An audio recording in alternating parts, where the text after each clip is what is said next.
Lieutenant Teignmouth Melville stands at the ammunition wagons, keys shaking in his hands.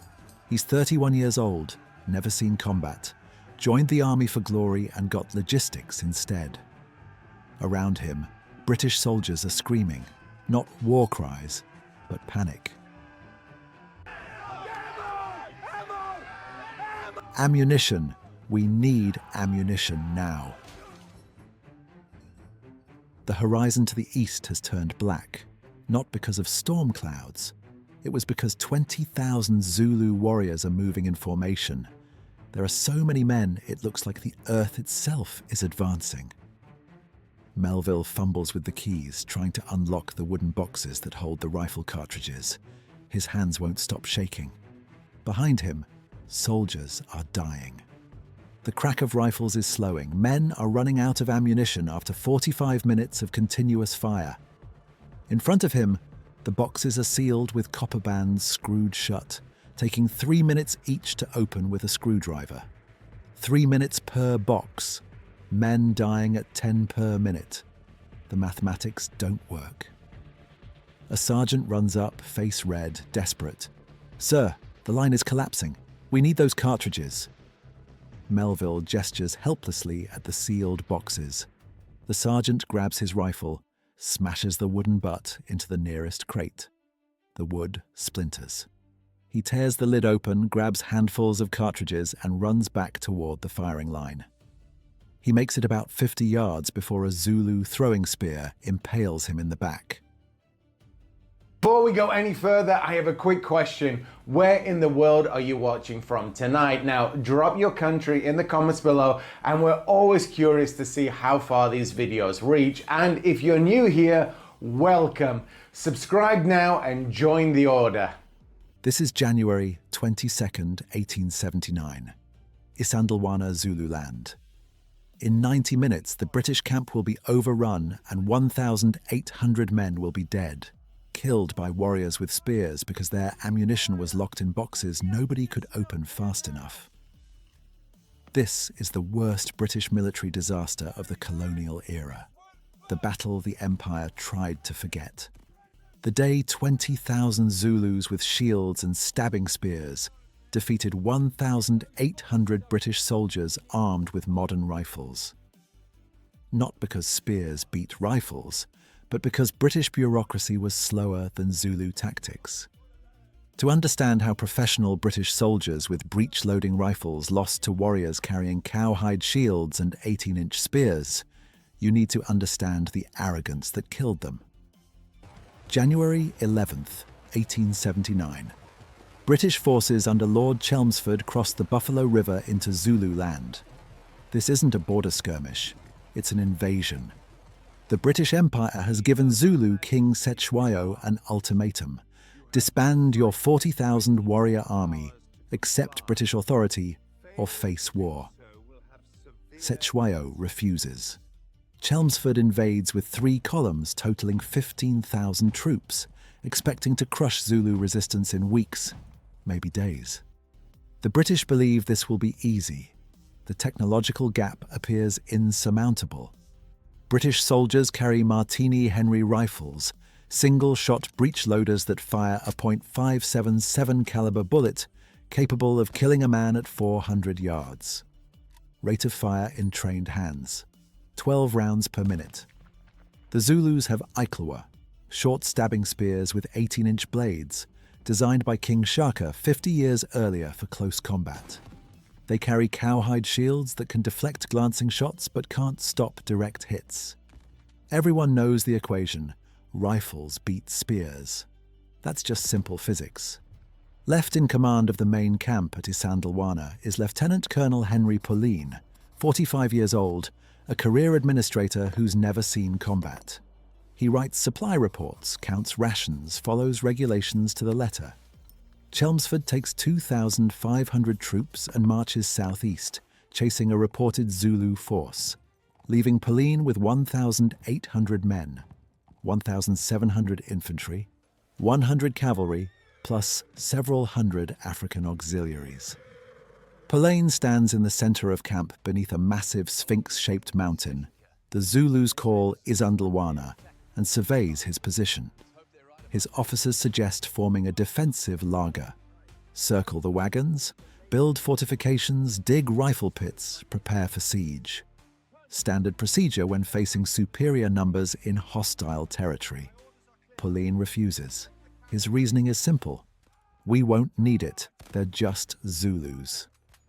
That decision killed everyone in the camp. Before diving into these forgotten stories of survival and suffering, if you enjoy learning about the hidden truths of history, consider hitting that like button and subscribing for more content like this. And please comment below to let me know where you're listening from. I find it incredible that we're exploring these ancient stories together, from different parts of the world, connected across time and space by our shared curiosity about the past. Among the officers in camp is Lieutenant Teignmouth Melville, the 31-year-old quartermaster of the 24th Regiment of Foot. He's never fired a shot in anger, never seen a man die in combat.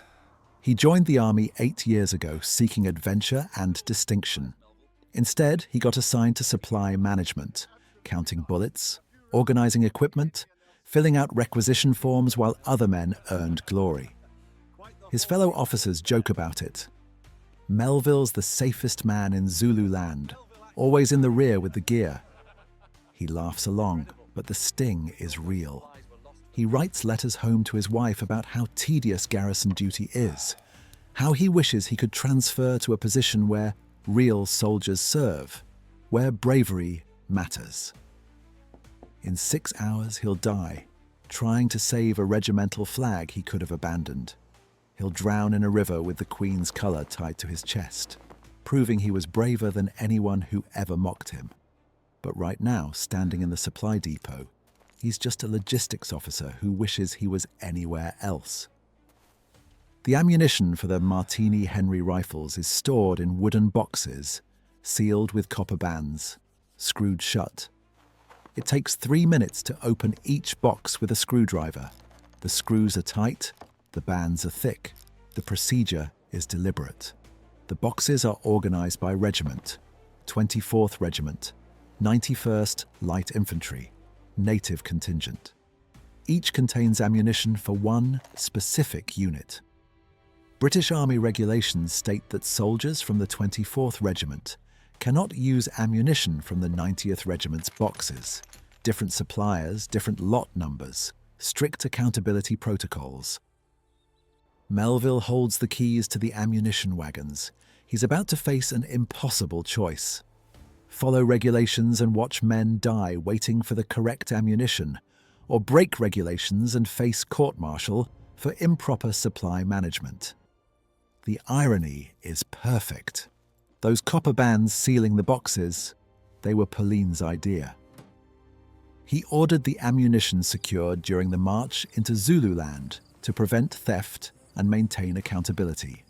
Security over speed. Regulations over common sense.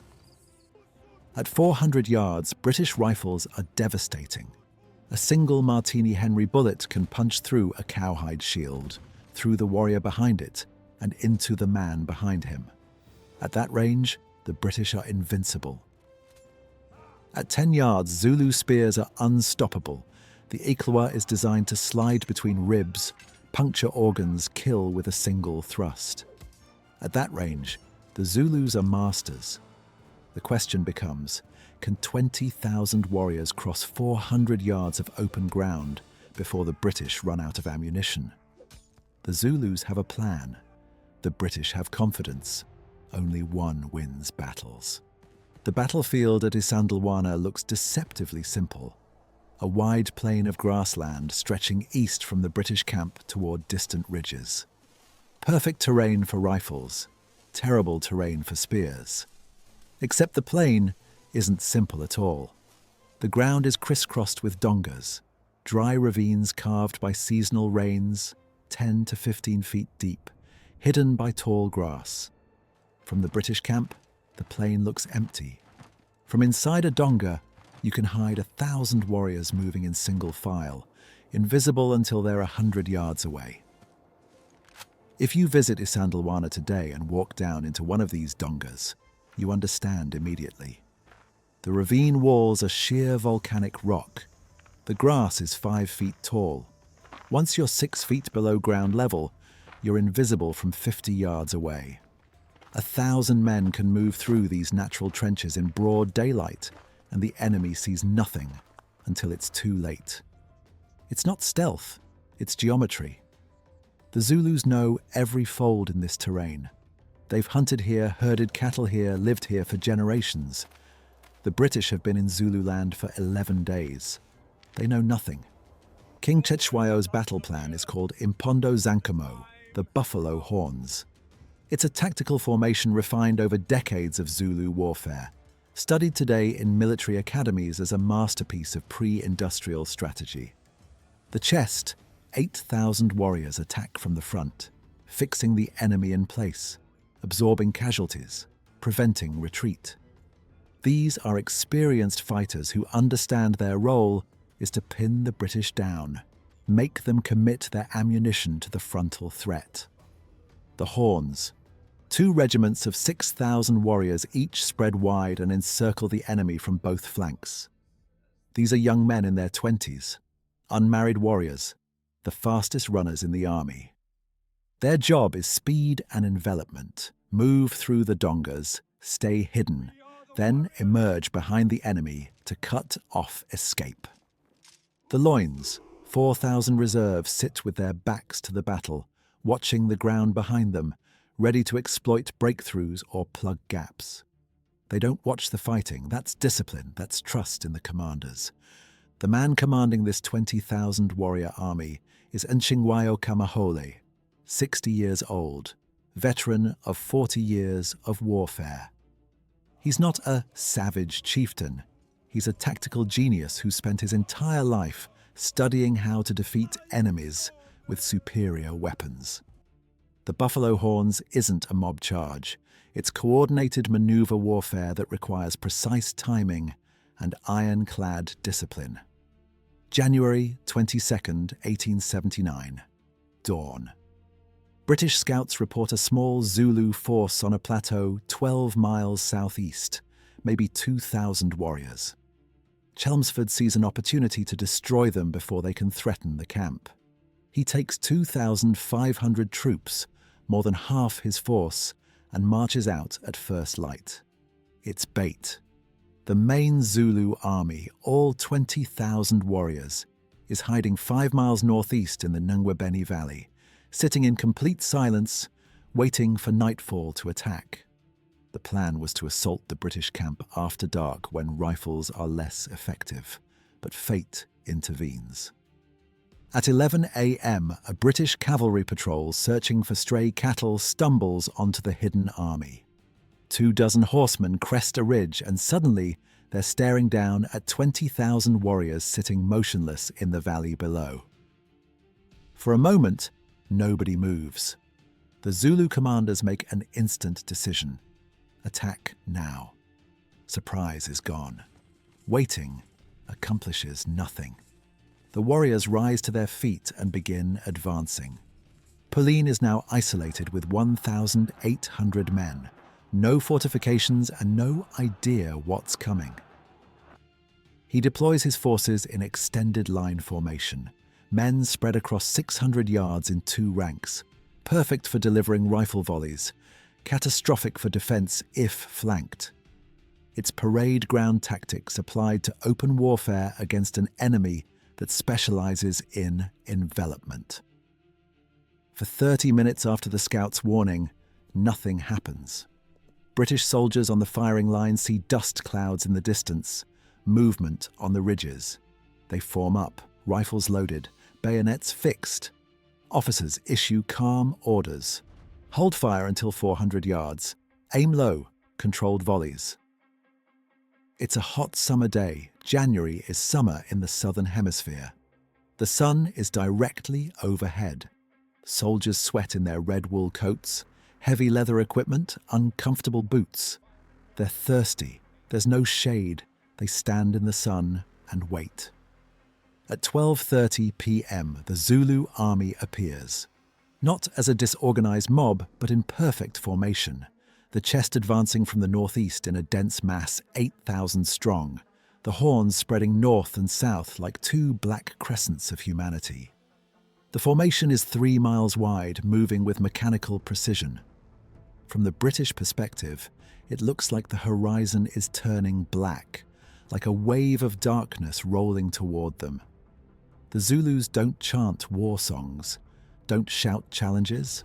They just run in formation, shields high, spears ready, the only sound their feet hitting the ground in a low rumble that never stops getting closer. British officers realize they're being surrounded. Orders change, voices rising. Full company volleys, fire at will. At 400 yards, the Martini-Henry rifles start cracking in controlled sequence. Zulu warriors in the front ranks drop, 10, 20, 50 men falling to the first volleys. The British reload and fire again. More drop. The volleys are devastating, precise, professional. But the Zulus don't stop. The front ranks fall and the ranks behind them keep coming, stepping over bodies, maintaining formation. At 300 yards, another volley cuts down 100 warriors. At 200 yards, another 100 dead. Surely, the British think, surely they'll break now. They don't break. The chest keeps advancing. The horns keep spreading. And Pauline realizes with growing horror that he's being surrounded. The formation he dismissed as primitive savagery is a tactical masterpiece that's about to trap his entire force. He doesn't order retreat, doesn't pull his men back to the camp to form a defensive perimeter. He just keeps firing, hoping firepower will break the attack before the encirclement closes. It won't. The battle has been raging for 45 minutes when soldiers start shouting, "Ammunition! We need ammunition!" The firing line has been pouring out 12 rounds per minute for 3/4 of an hour, 540 bullets per man. Cartridge boxes are running empty. Runners sprint back to the wagons where Melville stands with his keys. He unlocks the first crate. Soldiers attack the copper bands with bayonets, screwdrivers, bare hands, anything that might pry them loose. 3 minutes per box. The screws are tight. The bands don't yield easily. Sergeants run back from the firing line, faces red with panic and exertion. We need those cartridges now. The men are running dry. Melville gestures helplessly at the boxes. He's working as fast as the system allows. One sergeant grabs his rifle and smashes the wooden butt into the nearest crate. The wood splinters. He tears the lid open, grabs handfuls of cartridges, runs back. He makes it 50 yards before a throwing spear takes him in the back. He falls forward, the cartridges spilling into the dirt. The Zulus are at 200 yards, then 150. The British volleys are slowing, not because the soldiers lack courage, but because they're out of bullets. The left flank runs dry first. Men stand with empty rifles, watching the chest still coming. The right flank holds longer, but the horns are behind them now. The encirclement complete. At 1:30 p.m., the British line breaks. Not from cowardice, from mathematics. You can't shoot without ammunition. The Zulu chest accelerates into a full sprint at 100 yards. They come as a wave. Not a disorganized charge, but a coordinated assault. Shields locked, spears ready. The British fire their last rounds. Men drop from the Zulu front ranks. The wave keeps coming. Fire again. More drop. The wave still comes. Then silence. Click. Empty chambers. The Zulus are at 50 yards. The British soldiers in the front rank lower their empty rifles, bayonets fixed, and brace for impact. The Zulu chest hits the British line like a tidal wave, striking a sandcastle. The sound is overwhelming. Metal on metal, wood on leather, shields on flesh, men screaming. The Iklewa isn't designed to be thrown. It's designed to be stabbed. A Zulu warrior rushes forward, shield raised to block the bayonet thrust, hooks his shield over the British rifle barrel, yanks it down to expose the torso, then drives the short blade upward into the rib cage. One thrust. Withdraw. Next man. The technique is practiced, efficient, brutal. British soldiers in the front rank go down in seconds. The Zulus step over the bodies and keep moving. This isn't happening to one section of the line. It's happening across the entire 600-yard front. The chest in the center, the left horn from the north, the right horn from the south. The British are being crushed from three sides simultaneously. At close range, the technology gap vanishes. A Martini-Henry with bayonet gives you 5 feet of reach.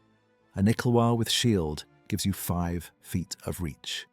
But the Zulu has the shield. A British soldier can thrust once, maybe twice before the shield blocks and the spear stabs back. The Nickelwa slides between ribs, soldiers stabbed in the chest collapse, drowning in their own blood. The Zulus are dying too. British bayonets kill, revolvers kill at point-blank range. But for every Zulu killed, 3 more replace him. The British are outnumbered, surrounded, out of ammunition. Mathematics is undefeated. In the center of the collapsing line, Lieutenant Colonel Pauline fights with an empty rifle and fixed bayonet. 3 Zulu warriors rush him. He thrusts, 1 drops. The second hooks his shield over the bayonet, yanks the rifle down. The third steps inside the reach and drives his Nickelwa upward into Pauline's chest. Pauline falls to his knees, blood pouring from his mouth. He dies staring at the command tent 20 yards away, thinking about the fortifications he refused to build, the defensive positions he dismissed as unnecessary against just Zulus. On the Zulu side, a young warrior named Mehloka Zulu Kasihayo fights in the right horn. This is his first battle. He's 20 years old. His regiment is chasing British cavalry trying to break through the encirclement and flee towards the Buffalo River. Most horses are shot or speared, but one British officer on a grey horse jumps his mount over a 12-foot donga in a desperate leap. The horse's hooves leave the ground. It flies over the ravine, lands hard on the far side. The rider gallops toward the river without looking back. Mehloka Zulu and the warriors stop at the edge of the donga and watch him disappear. They don't throw spears, don't chase. In Zulu culture, extraordinary bravery earns respect even from enemies. That rider showed such courage under impossible circumstances that he earned his life. They let him go. Back at the camp, the slaughter continues. The Zulus move through the tents systematically, tent by tent, wagon by wagon. Any British soldier still alive is killed. The Nickelwa thrusts, withdraws, moves forward. The discipline holds even in victory. Melville realizes the camp is lost. Bodies everywhere, tents burning. The firing has stopped except for scattered pistol shots. He runs to the command tent where the Queen's colour hangs on a pole, the regimental flag of the 24th Regiment, 8 feet of heavy silk embroidered with battle honours. His orders from Pauline, now dead. If the camp falls, save the colours. Melville grabs the flagpole and runs for the horses. Lieutenant Neville Coghill, already mounted and wounded in the knee from earlier fighting, rides over. "Leave it! Save yourself!" Melville shakes his head. He ties the colour to his saddle, mounts, and they ride toward the Buffalo River 4 miles away. Behind them, roughly 600 British soldiers try to retreat. The Zulus let some go initially. They want to perform purification rituals on the dead first, religious obligations that can't be delayed. But the young warriors of the Horns, bloodlust still high, chase the runners anyway. It becomes a hunt. British soldiers throw away rifles, ammunition, helmets, anything for speed. It doesn't help. The Zulus are faster, know the terrain, can run for miles without tiring. Men are caught and killed in the tall grass. In the dongas, stumbling over rocks, they can't see clearly through panic and exhaustion. Melville and Coghill reach the Buffalo River ahead of the main pursuit. The river is swollen from recent rains, fast flowing, 50 yards wide. Melville spurs his horse into the water. Halfway across, a Zulu marksman fires from the bank. The horse is hit, screams, thrashes, goes under. Melville is pulled into the current, still clutching the Queen's colour. Coghill sees him struggling. He's already across, safe on the natal side. He could keep riding, could escape. Instead, he turns his horse around and rides back into the river. His horse is shot. Both men are in the water now, current pulling them downstream, uniforms soaked, boots full of water, equipment dragging them down. Melville still has the colour. He won't let go, won't abandon the regimental flag, the symbol of honour, even to save his own life. They both drown. The Queen's colour is swept downstream by the current, carried a mile before snagging on rocks. Their bodies are found 3 days later, washed up on the riverbank 50 yards apart. The Zulus had not touched them, had not mutilated them. In Zulu culture, men who show that kind of bravery deserve respect. Their bodies were left intact, a final acknowledgement of courage. The Queen's colour is recovered from the rocks. It survived. Melville and Coghill did not. They're awarded the Victoria Cross posthumously for attempting to save the flag. The quartermaster who wanted glory got it in death. Out of 1,800 men in the camp, 55 escape, mostly mounted cavalry who broke through early. Infantry on foot face nearly 100% casualties. By 3 p.m., all fighting has stopped. The Zulu warriors begin the ritual ukuhlomula, purification through washing the spears. In Zulu belief, killing in battle creates spiritual pollution. To cleanse themselves, warriors must open the enemy's abdomen to release the trapped spirit and prevent haunting. Every British body is ritually opened, not from cruelty but from religious obligation. The warriors believe if they don't perform this rite, the spirits of the dead will torment them. The intent is spiritual. The result is horror. The Zulus loot the camp, rifles, redcoats, food, blankets, anything useful. Then they burn the tents and withdraw. Zulu casualties are staggering, probably 1,000 killed outright, another 1,000 wounded. The chest regiment suffered worst. They absorbed the British rifle fire for 45 minutes. Zulu commanders recognized several British officers' bodies from before the war. Men they'd known personally, met at diplomatic meetings. They ensure those bodies are treated with respect, covered with shields, not mutilated. One Zulu veteran later tells a missionary, "We killed them all, we won. But we were afraid. Those rifles killed so many of us. We knew the British would come back." They were right to be afraid. At 4 p.m., survivors stumble into Rorke's Drift, a mission station 10 miles west. There are 139 British soldiers there, mostly hospital patients and logistics troops. The survivors bring terrible news. The camp is gone, everyone dead, the Zulus are coming. That night, 4,000 Zulus attack Rorke's Drift. This time the British have fortifications, mealie bags stacked as walls, biscuit boxes as parapets, defensive positions prepared. For 12 hours, 139 men hold off 4,000 warriors and survive. Technology plus tactics beats numbers, but that's another story. January 23rd, 1879, dawn. The battlefield at Isandlwana is silent except for vultures.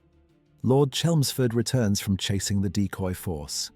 He rides into what he expects will be his fortified base camp and finds a graveyard. Bodies everywhere, tents burned, equipment scattered. Pauline's body is found near the command tent, surrounded by dead Zulus. He fought, died with a rifle in his hands. But his decisions doomed everyone before the first shot was fired. The British lost, because they wouldn't build defenses, wouldn't respect their enemy, wouldn't question regulations even when those regulations were killing them. 6 hours later at Rorke's Drift, 139 men built defenses and survived against the same enemy. The difference wasn't courage. Both forces were brave. The difference was common sense and defensive preparation. When news reaches London on February 11th, 1879, the British Empire stops breathing. Queen Victoria reads the dispatch: 1,800 soldiers dead, killed by savages with spears. The casualty numbers tell a story of annihilation. 1,329 British and colonial troops killed, 52 officers dead, only 55 Europeans escaped. Zulu casualties: 1,000 to 2,000 killed, another 1,000 to 2,000 wounded. Lieutenant Colonel Pauline can't defend his decisions because dead men don't testify at inquiries. Lord Chelmsford publicly blames him for not fortifying the camp. Convenient, since Chelmsford was the one who split his forces and left a garrison commander with no clear orders. The man who made the strategic error faces no consequences. Lieutenants Melville and Coghill are awarded the Victoria Cross posthumously for attempting to save the regimental colours. The quartermaster who wanted glory got it in death. His name is remembered, his bravery honoured, though the flag he died trying to save could have been abandoned without changing the outcome. King Cetshwayo won the battle but lost the war. The British send 25,000 reinforcements to South Africa. 6 months later, at the Battle of Ulundi, the British form a massive defensive square and methodically destroy Zulu charges with rifle fire. Technology plus tactics, the lesson finally learned. The Zulu Kingdom falls. Cetshwayo is captured, exiled to Cape Town, and dies in obscurity in 1884. The British military reforms ammunition supply procedures after Isandlwana. No more screwed-shut boxes, no more regimental separation of supplies, no more 3-minute delays while men die. Quartermasters are given authority to distribute ammunition immediately in combat.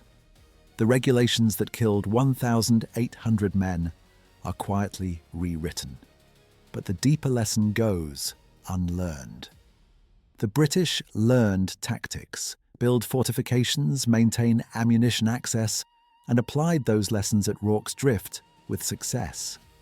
But they didn't learn the strategic lesson. Don't invade people's homelands unless you're prepared to respect them as competent enemies.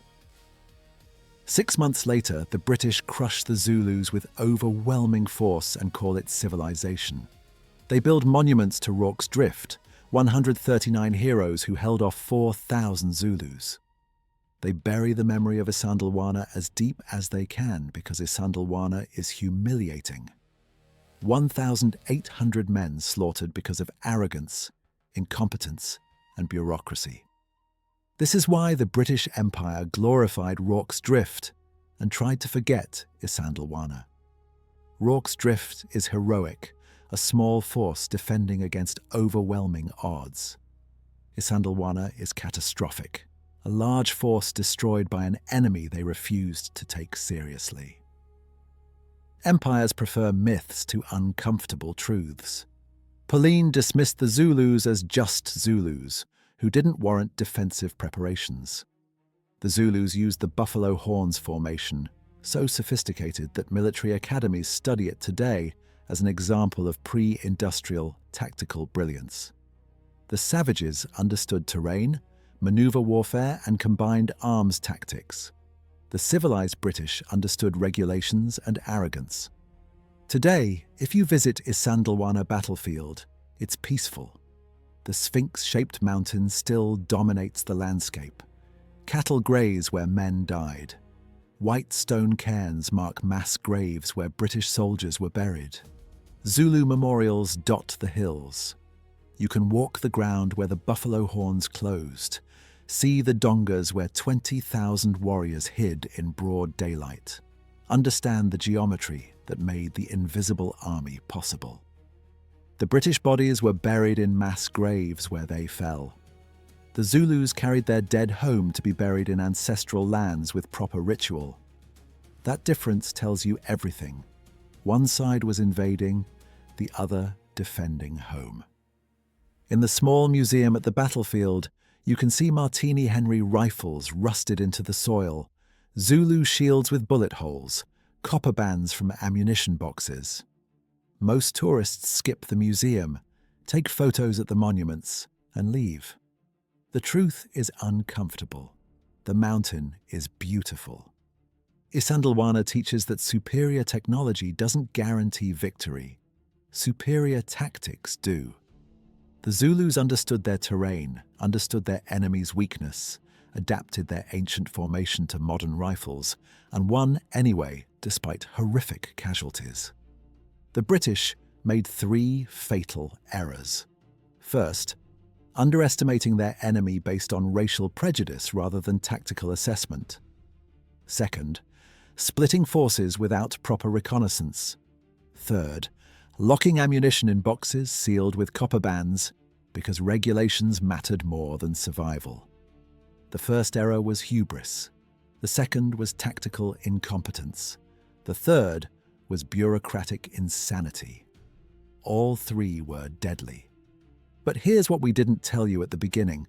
Those copper bands sealing the ammunition boxes weren't standard British Army issue. They were Pauline's personal innovation. He ordered the boxes sealed with extra security during the march into Zululand to prevent theft and maintain strict accountability. He wanted control. He wanted everything done by regulation. So when the Zulus charged, when British soldiers ran out of ammunition after 45 minutes of firing, when Melville stood at the wagons with shaking hands, trying to open boxes as fast as the system allowed, it took 3 minutes per box. 3 minutes per box while men died at 10 per minute. The regulation Pauline created to prevent theft became the mechanism of his own destruction and the death of everyone around him. Security over speed. Accountability over survival. Process over outcomes. Melville, the quartermaster who dreamed of glory, died trying to save a flag, while the ammunition system he managed failed catastrophically. The flag survived. Melville didn't. Neither did the 1,800 men who died, because ammunition access was 3 minutes too slow. January 22nd, 1879. The day spears defeated rifles, not because spears were better weapons, but because Zulu tactics were superior to British arrogance, because ammunition locked in boxes is no ammunition at all, because physics doesn't matter when you can't access physics fast enough. The day 20,000 warriors with shields and stabbing spears taught the British Empire that technology without tactics, courage without competence, and firepower without logistics equals death. If you made it this far, you're a true history enthusiast. Please verify your subscription now. It really helps the channel keep these forgotten stories alive. Let me know in the comments. Could the British have won if Pauline had fortified the camp? Or was defeat inevitable once Chelmsford split his forces? I'll be reading your thoughts below. Check out this next video on the screen about the Battle of Rorke's Drift, where 139 British soldiers held off 4,000 Zulus the same night Isandlwana fell. Proof that fortifications and tactics can overcome numerical disadvantage. I'll see you there.